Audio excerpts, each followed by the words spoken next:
Bonjour à tous et bienvenue dans ce webinaire intitulé EHPAD, comment formaliser un protocole dénutrition.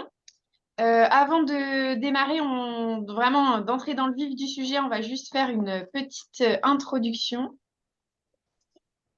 Donc déjà, comme vous le savez, on est aujourd'hui dans le dernier jour de la semaine nationale de la dénutrition.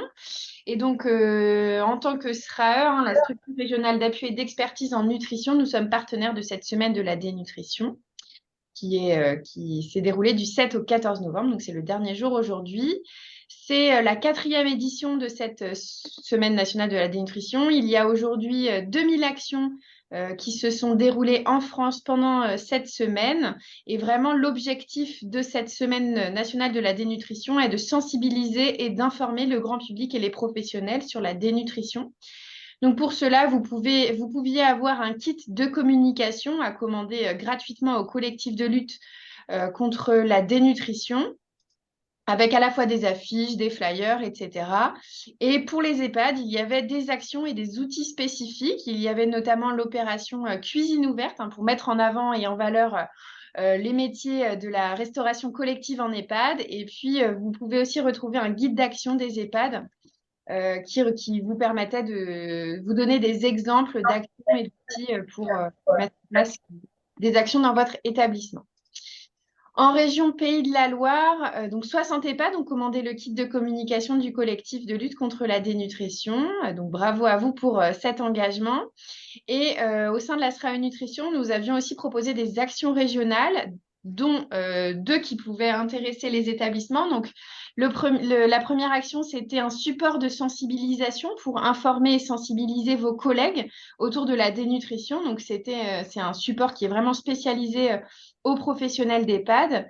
Et puis, des affiches pour vraiment interpeller à la fois les professionnels, mais aussi les résidents et les aidants sur les conséquences de la dénutrition qui sont parfois ça ne nous fait pas penser à la dénutrition, comme par exemple une plaie qui cicatrise pas ou encore des infections à répétition. Et puis, il y a aussi des EHPAD qui se sont engagés et qui ont mené des actions en autonomie, si je peux dire. Par exemple, certains ont mené des ateliers de sensibilisation auprès des familles et des résidents via des quiz ou des vrais ou faux. Certains ont pensé à faire des dégustations, alors soit de mixés, soit de produits enrichis pour les résidents, pour aussi voilà, faire découvrir à tous les résidents et même les professionnels les produits proposés par la cuisine. Il y avait aussi toute une campagne d'affichage dans les couloirs de la résidence pour interpeller familles, résidents et professionnels. Et puis, des temps de sensibilisation en équipe, alors soit via le support, mais aussi via des quiz ou encore des présentations. Donc, bravo à tous, tous les EHPAD qui se sont engagés dans cette semaine nationale de la dénutrition. Et puis, dernière action, donc dans le cadre de Bien la sûr. semaine de la dénutrition, c'est évidemment ce webinaire. Donc, il y avait plus de 80 inscrits, donc un peu moins de connectés, évidemment, mais en tout cas, pas mal de professionnels d'EHPAD intéressés, donc c'est super. Alors, juste pour revenir à la dénutrition, évidemment, comme vous le savez, c'est une préoccupation majeure en EHPAD. On sait qu'aujourd'hui, la dénutrition en EHPAD, elle touche minimum un résident sur trois. Ça représente en France plus de 270 000 personnes. Et depuis 2022, avec le nouveau référentiel d'évaluation de la qualité des établissements et services sociaux et médico-sociaux, donc de la Haute Autorité de Santé, la dénutrition fait partie en fait des indicateurs de qualité importants pour les établissements médico-sociaux et donc notamment les EHPAD. Donc c'est intéressant pour vous, EHPAD, de formaliser un protocole dénutrition pour évidemment mettre en évidence ce que fait votre établissement sur le sujet de la dénutrition. Et donc, quand on parle d'un protocole dénutrition, pourquoi et à quoi ça sert? Enfin, dans les grandes lignes, en gros, l'idée, c'est vraiment de formaliser les grandes étapes du suivi nutritionnel des résidents. Donc, avec tout ce qui est mis en place dans votre établissement en termes de surveillance de l'état nutritionnel, donc les données cliniques qui sont recueillies, les observations qui sont faites par l'ensemble de l'équipe, tout ce qui est mis en place pour prendre en charge la dénutrition chez les résidents et notamment quelles adaptations de l'alimentation sont mises en place et puis tout ce qui a trait au suivi et à la réadaptation de la prise en charge si besoin. Et dans un protocole, en plus d'indiquer ces grandes étapes, L'idée, c'est vraiment de détailler qu'est-ce qui est mis en place concrètement dans votre établissement, par qui est en charge de quelles tâches et quels outils sont utilisés. Donc ça, c'est la théorie, hein, c'est dans les grandes lignes. L'idée maintenant, c'est d'en discuter avec des professionnels d'EHPAD qui sont un peu en plein dedans et qui ont mis en place un protocole ou qui sont en cours dans une démarche de mise en place d'un protocole au sein de leur établissement. Et donc, on a avec nous aujourd'hui 2 EHPAD, la résidence Montclair du Cellier et l'EHPAD Bel Air de La Chapelle-sur-Erdre. Alors, on a Agathe Duluard qui est médecin coordinateur qui devait se connecter mais qui a une urgence. Donc, je vais vous laisser vous présenter les uns les autres. Peut-être d'abord la résidence Montclair. Oui, bonjour à tout le monde. Donc nous, on est un EHPAD de 80 résidents entre Nantes et Ancenis. Euh, Super. Et vos professions respectives?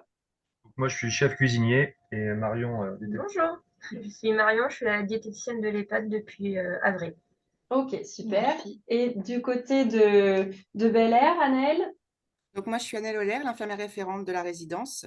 On fait partie du groupe Vive 3 et voilà, on est à la Chapelle-sur-Erdre, près de Nantes. Bon, merci à tous. Alors, donc on va vous poser quelques questions hein, pour bien comprendre où vous en êtes dans votre démarche de formalisation d'un protocole.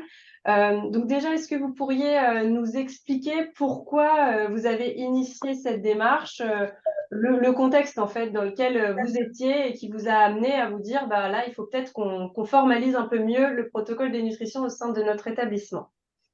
On commence par Montclair. oui. Nous, on se gérait un petit peu tout seul avec l'infirmière et l'ancienne nutritionniste. Il y a eu du mouvement de personnel qui a entraîné le départ de référents. Et la nouvelle direction a décidé de reformaliser les choses, tout remettre à plat et de mieux préparer tout ça pour que, quel que soit le personnel, on ait toujours le même suivi et la même efficacité. Ok, très bien. Et vous, Anaëlle, à Bel Air?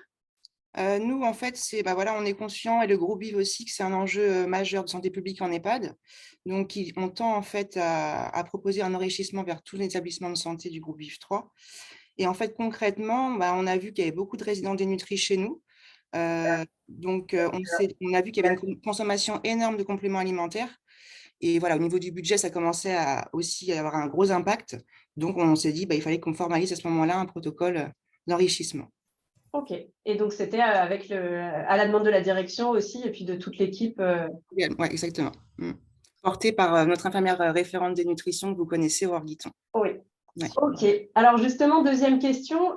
Qui a été impliqué dans cette réflexion et comment vous avez procédé? Est-ce que vous aviez au sein de vos établissements des référents nutrition déjà en place? Est-ce que ça a été l'occasion d'en nommer? Qui est référent nutrition? Qui est impliqué vraiment dans cette démarche? Ludovic et Marion, peut-être? Oui, pour nous, vu qu'il y a eu du départ de personnel, on a renommé des références. Donc, on a une infirmière, des AS sur chaque secteur de l'EHPAD, des agents hôteliers et la nutritionniste. Et moi.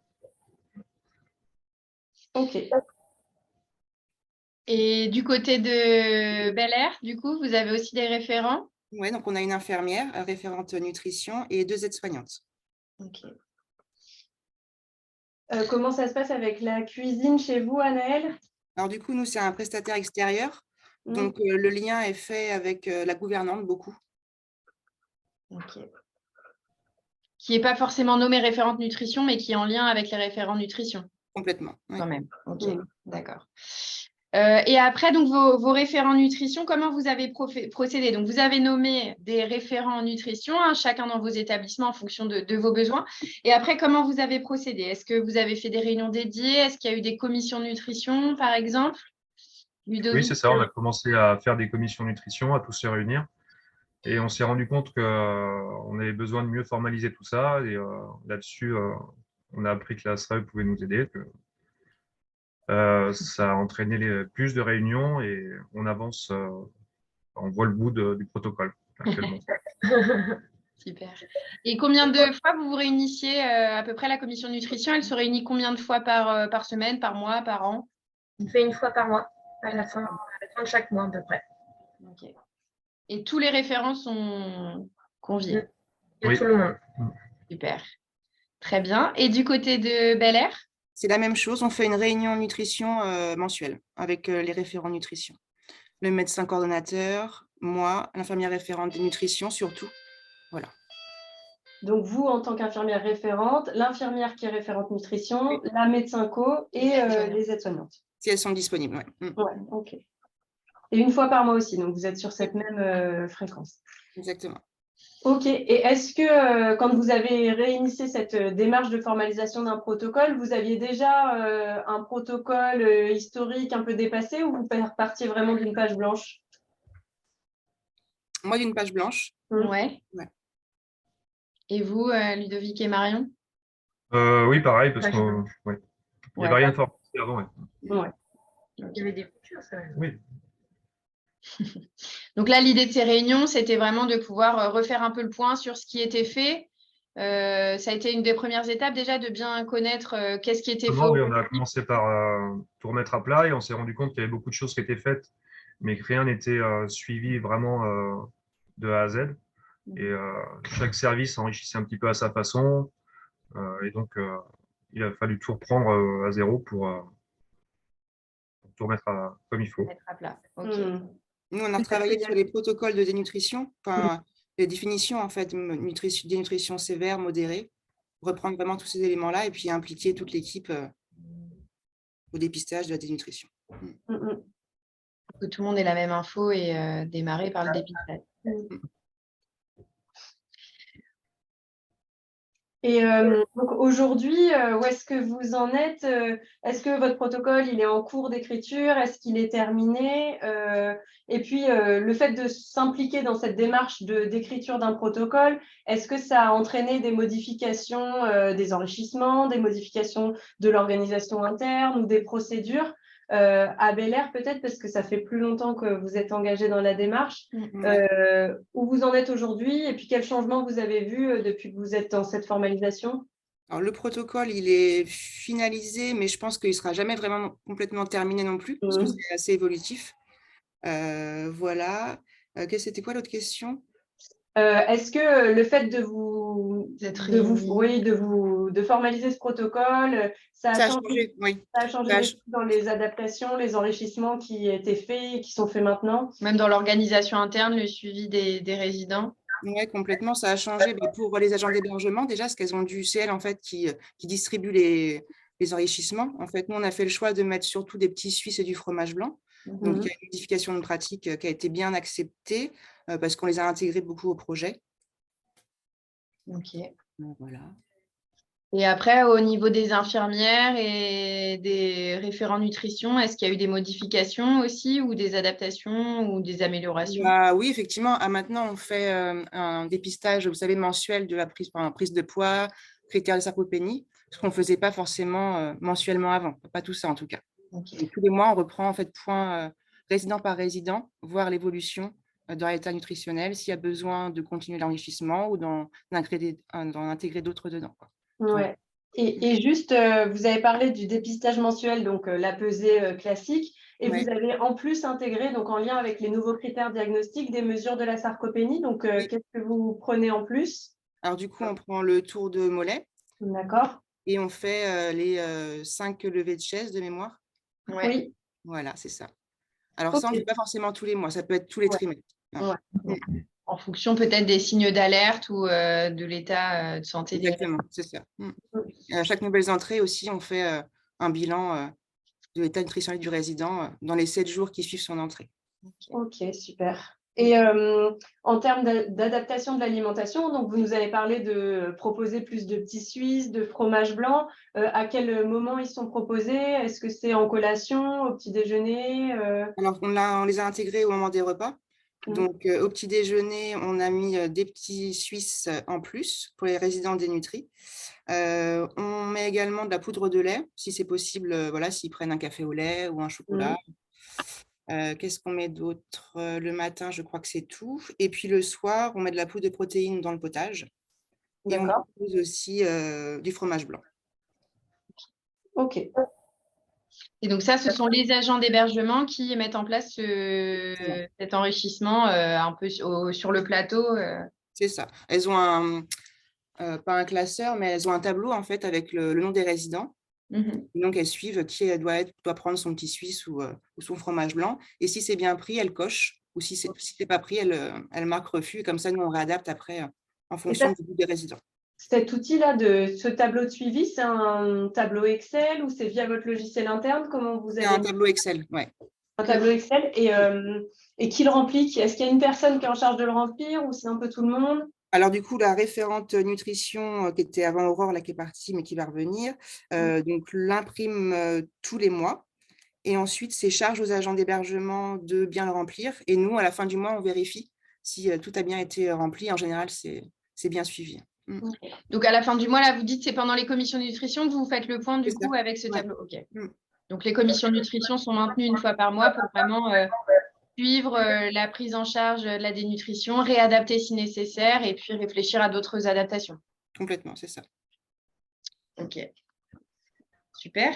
Super, merci beaucoup. À Montclair maintenant. Alors, Montclair, il y a une cuisine sur place, puis on a le cuisinier avec nous aujourd'hui. Donc, même question pour vous. Donc, vous, où est-ce que vous en êtes de ce protocole aujourd'hui? Et puis, qu'est-ce que ça a amené comme qu'est-ce que vous faites comme adaptation de l'alimentation? Qu'est-ce que vous avez changé ou qu'est-ce que vous envisagez de changer?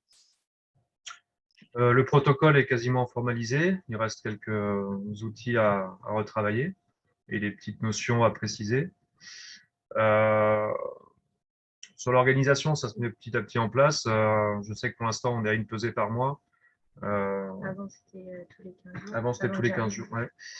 On n'a pas encore commencé les tests sarcopénie ni à venir, ouais. Le lever de chaise.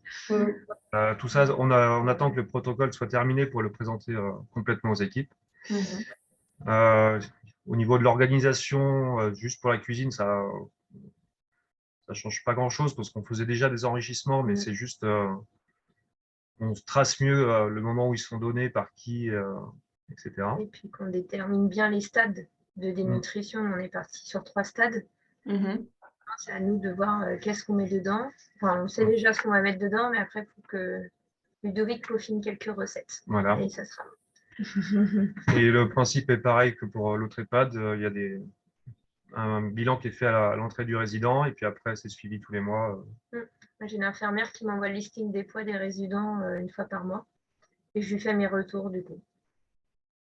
Ok, super. Donc, si je résume, en fait, vous aviez déjà des enrichissements qui étaient faits dans votre établissement, mais là, le fait de formaliser, ça va mettre sur le papier vraiment dans quel cas on donne quoi à quel résident, et ça va permettre justement de mieux suivre ce que chaque résident doit prendre en fonction de son niveau de dénutrition, quoi. Oui, tout à fait, parce qu'on a réussi à définir les critères, les objectifs à atteindre en fonction du stade de dénutrition. Donc, c'est en fonction de ça qu'on donne plus ou moins d'enrichissement.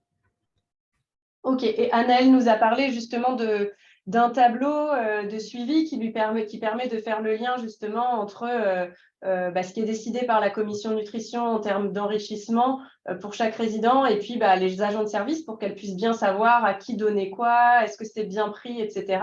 Vous, est-ce que vous avez un outil de ce type dans votre établissement? Comment la communication, elle se fait entre les services? Les agents ont aussi leur feuille de petit déjeuner ou autre pour savoir à quel moment de la journée ils doivent donner tel ou tel type d'enrichissement.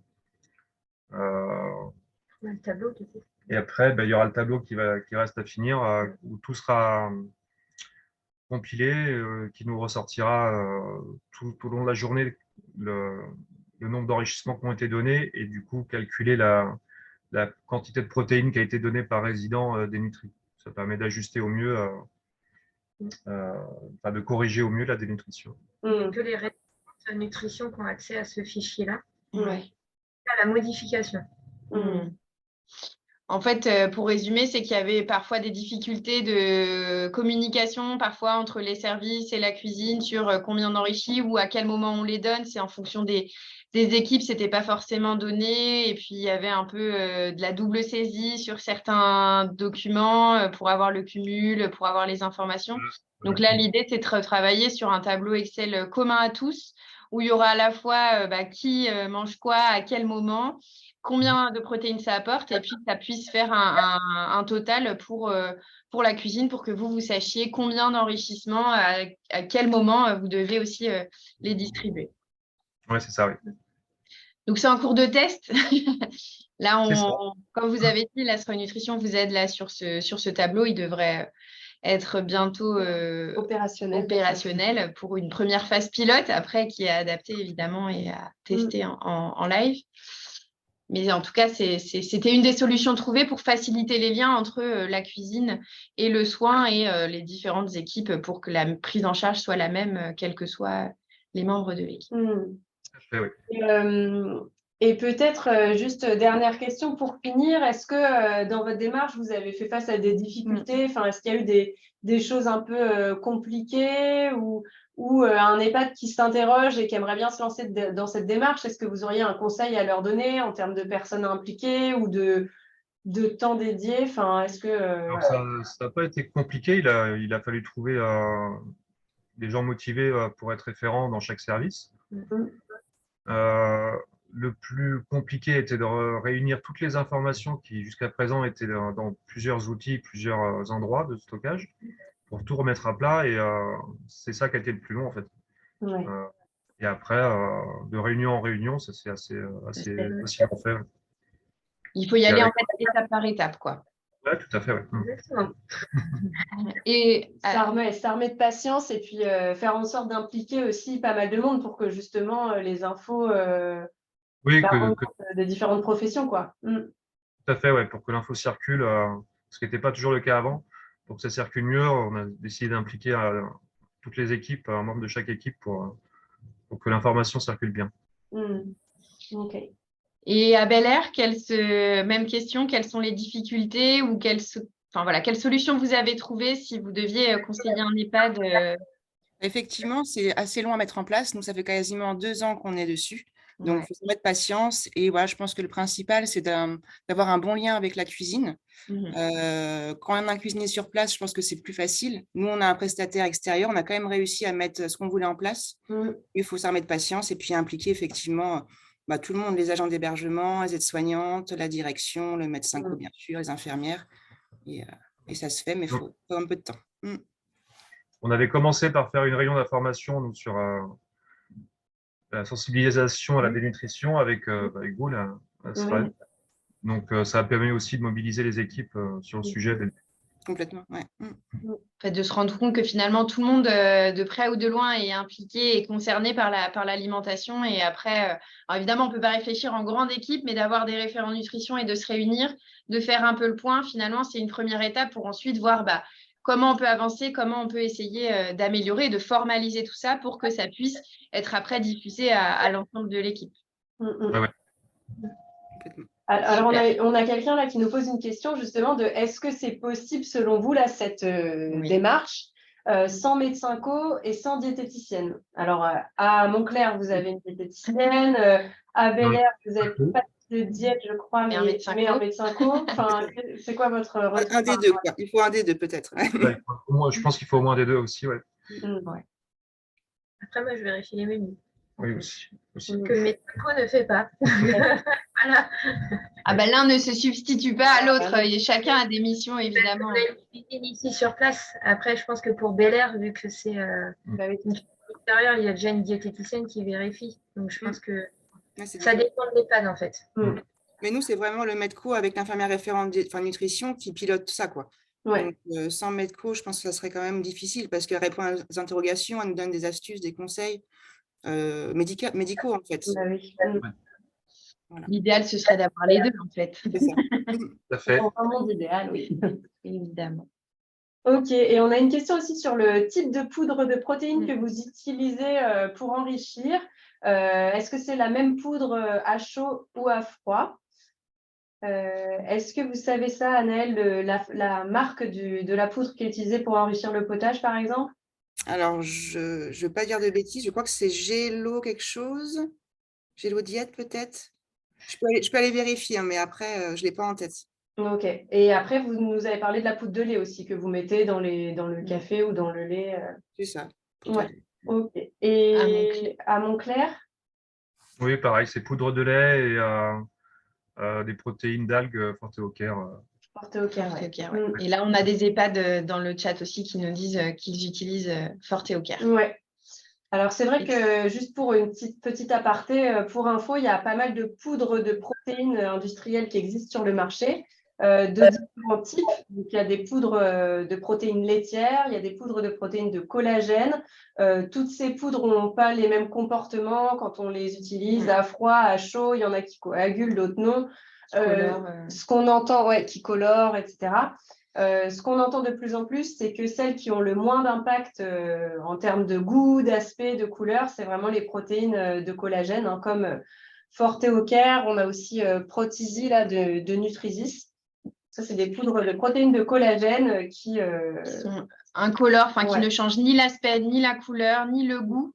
Et qui peuvent être vraiment mises dans n'importe quel produit en passant par un café, un potage ou un jus de fruits sans problème. Ouais. Concernant Gélodiète, Anaëlle, je pense que c'est plutôt un gélifiant. Ça doit être plutôt une poudre épaississante pour les patients qui ont des troubles de la déglutition et qui ont besoin d'épaissir leur boisson. On passe par un prestataire, voilà, chez qui on fait toutes nos commandes et il est avec cette marque-là, je ne sais plus laquelle c'est, mais on n'avait pas tout. Ça marche. Ok, après on a des questions sur les critères diagnostiques de la dénutrition. Coralie Taburet, vous nous avez envoyé plusieurs mails. On pourra vous repartager les critères diagnostiques de la dénutrition qui expliquent un petit peu ce que nous ont dit là les EHPAD. Il y a à la fois la mesure du poids qui est importante, mais aussi l'évaluation de la sarcopénie qui se fait en mesurant la masse et la force musculaire. Et donc le lever de chest permet d'établir s'il y a une réduction de force musculaire. Donc on pourra vous envoyer le document qui répertorie un peu ces différents critères diagnostiques. Juste le principe du lever de chaise, en fait, c'est un test qui permet donc d'évaluer la force musculaire chez les résidents. Donc, on demande à la personne de se lever 5 fois de sa chaise et on la chronomètre. Et si elle met plus de 15 secondes pour faire ce test, on considère qu'il y a une perte de la force musculaire. Donc, c'est beaucoup le cas chez une grande partie des résidents en EHPAD. Hein. On va pas... Mais bon, en tout cas, c'est comme ça que c'est défini dans les critères diagnostiques de la Haute Autorité de Santé. Pour mesurer la sarcopénie, ça passe par ça, par ce test de lever de chaise ou aussi par le test de force de préhension. Donc, avec un dynamomètre, une petite poignée qu'on fait serrer le plus fort possible aux personnes âgées. Et on a des seuils qui définissent s'il y a une perte de force musculaire. Et on a une question, alors peut-être que vous l'avez évoqué dans vos protocoles, mais on a une question sur comment faire face à un refus alimentaire chez un résident dénutri. Est-ce que c'est des situations que vous avez rencontrées, alors soit la résidence Montclair ou la résidence Bel Air, est-ce que vous avez établi quelque chose ou alors c'est du cas par cas, comment ça fonctionne? Est-ce que vous avez des idées, des solutions? Alors nous, ça peut arriver, du coup, c'est plus du cas par cas et dans ce cas-là, on essaye de proposer autre chose. Ouais. Par exemple, je ne sais pas, moi, de la vache qui rit, on essaye de voir par rapport au goût du résident. Mais on ne trouve pas forcément toujours, effectivement. Ouais, nous aussi, c'est pareil, on a le cas encore actuellement et c'est pas simple. Donc, l'avantage des poudres de collagène, c'est qu'on peut les mettre dans n'importe quoi. Donc, en fonction du goût du résident, si il est plus salé, sucré, on peut même saupoudrer sur un aliment. Donc, c'est comme ça qu'on essaye d'agir. Et quand il y a vraiment une grosse perte d'appétit due à des médicaments, des choses comme ça, c'est compliqué de leur faire prendre quelque chose. Après, ça peut dépendre du contexte aussi de la dénutrition. Si la personne, je ne sais pas, est en soins palliatifs, en soins de confort, peut-être qu'on peut se questionner sur l'intérêt, enfin, je ne sais pas, c'est quelque chose sur lequel on va travailler avec le médecin coordonnateur parce qu'on se pose des questions sur des résidents dénutris, mais qui sont malheureusement en fin de vie. Ouais. Est-ce qu'il ne faut pas privilégier le plaisir plutôt que l'enrichissement? Oui, bien sûr. Ouais. C'est sûr que ça, c'est des discussions à avoir en équipe et puis vraiment au cas par cas. Exactement. Et j'ai retrouvé là dans un document d'échange avec la résidence Bel Air que votre poudre de protéines, c'était la Délical. Donc, c'est la même marque que Gélo Diète qui est la poudre. D'accord, merci. Mais donc, c'est la poudre de protéines Délical qui est de la protéine laitière. D'accord.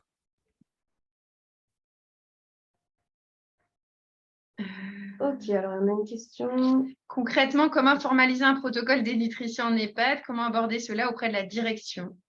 Je suis en EHPAD rattaché à un hôpital local. Quelle lecture prendre pour appuyer le protocole? Comment définir les rôles en termes de qualification? Quel est le rôle du médecin, de la diète? Le protocole peut être mis en place directement par tout le monde en l'absence de diète. On peut peut-être continuer, finir notre présentation parce qu'on va un petit peu aborder ça juste à la fin. On repartage mon PowerPoint.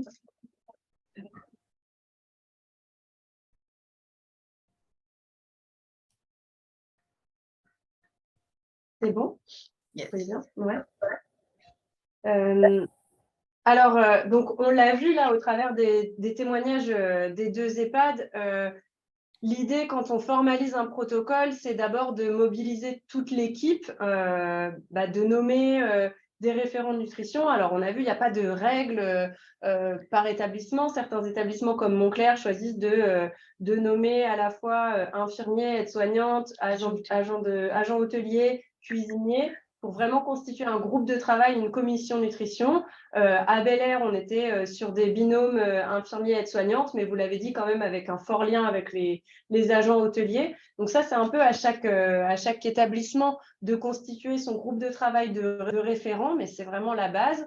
Le fait de travailler autour d'un protocole, donc ça va mobiliser toute l'équipe, ça va permettre de définir, comme je le disais en intro, les grandes étapes du suivi nutritionnel, de bien identifier ce qu'il y a à faire à chaque étape et de définir quel est le rôle de chaque professionnel dans ce suivi nutritionnel, et dans un objectif final de faciliter les liens entre services aussi, que ça soit clair pour chacun ce qu'il a à faire et que la communication entre services se fasse bien.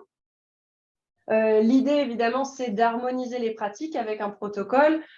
Comme Ludovic l'a dit tout à l'heure, à l'EHPAD Montclair, il y avait des choses qui étaient faites, mais qui pouvaient être différentes d'un service à l'autre, parfois d'un professionnel à l'autre. Vous n'avez pas tous la même façon de faire. Donc, l'idée du protocole, ça va être aussi d'harmoniser les pratiques, de faire en sorte que la prise en charge, elle soit similaire et qu'elle soit cohérente entre les différents services, dans les différents secteurs de l'EHPAD, et pour que en interne, ça soit plus facile sur ce qu'il y a à faire pour chacun, pour que même les nouveaux professionnels arrivant dans l'EHPAD soient bien informés et une vision claire de ce qu'il y a à faire autour de la dénutrition.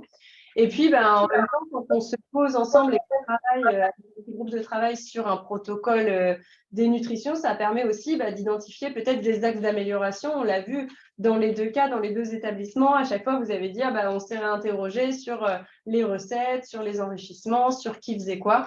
Donc, ça permet d'identifier des axes d'amélioration. Et comme Anaëlle l'a dit, un protocole, c'est jamais… on peut aboutir à un protocole, mais il faut le voir comme quelque chose qui n'est pas complètement figé. Il faut se laisser aussi la possibilité de le faire évoluer dans le temps si on se rend compte qu'il y a des choses qui peuvent être améliorées. Alors, nous, concrètement, justement, la SRAE Nutrition, on est là aussi pour accompagner les EHPAD autour de ça. Vous le savez, on en a déjà parlé, on met à votre disposition des outils comme le kit de sensibilisation à la dénutrition, un outil numérique d'aide au diagnostic. Enfin, tout ça, c'est des outils dont on vous a déjà parlé au cours de précédents webinaires ou que vous pouvez retrouver sur notre site internet sraenutrition.fr. Donc, n'hésitez pas à aller voir ça. On propose aussi de venir au sein de vos établissements faire sensibiliser les équipes.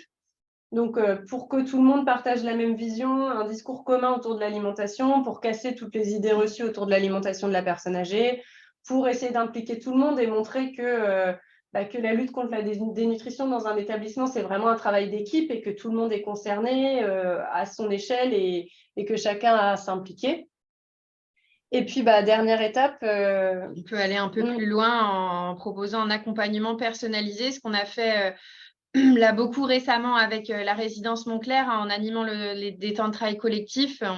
On est venu sur quelques commissions nutrition pour échanger ensemble, remettre à plat et puis voir comment on peut formaliser un protocole dénutrition, identifier les difficultés et puis trouver ensemble des solutions selon le fonctionnement de l'établissement et puis le temps imparti et les besoins. Ça, c'est des choses qu'on peut faire. On était aussi allé à la résidence Bel Air pour rencontrer les différents référents nutrition et puis répondre à vos besoins. Et puis, donc, souvent, ça aboutit donc, à un exemple de protocole. Il y a eu plusieurs questions sur, mais concrètement, qu'est-ce que ça, comment ça fonctionne, comment on formalise un protocole des nutritions. Donc, il y a souvent 2 étapes. Déjà, toute l'étape sur la surveillance de l'état nutritionnel avec à la fois les données cliniques, l'observation et donc qui fait quoi, qui alerte, qui contrôle, qui analyse, qui prend les décisions sur ça. Donc, ça, c'est des choses à réfléchir ensemble en commission nutrition pour voir qu'est-ce qui est fait aujourd'hui, qu'est-ce qui dysfonctionne et comment on peut trouver d'autres solutions tous ensemble. Et puis après, le côté prise en charge de la dénutrition. Donc évidemment, rechercher et traiter les causes déjà qui peuvent induire une dénutrition, où là, on va aussi travailler avec le médecin coordonnateur pour identifier ces causes. Et puis tout le travail autour de l'adaptation de l'alimentation, où là, on en a beaucoup parlé avec Ludovic qui a mis en place des enrichissements et puis même avec Anaëlle sur le côté enrichissement du potage, par exemple, le soir. Ça, c'est des choses, voilà, où qu'est-ce qu'on fait aujourd'hui, pour qui, est-ce que c'est pour tous les résidents ou est-ce qu'on fait par stade, comme vous faites à Montclair, en fonction de l'état nutritionnel, est-ce qu'on définit différents stades? Et ça permet d'écrire tout ça sur un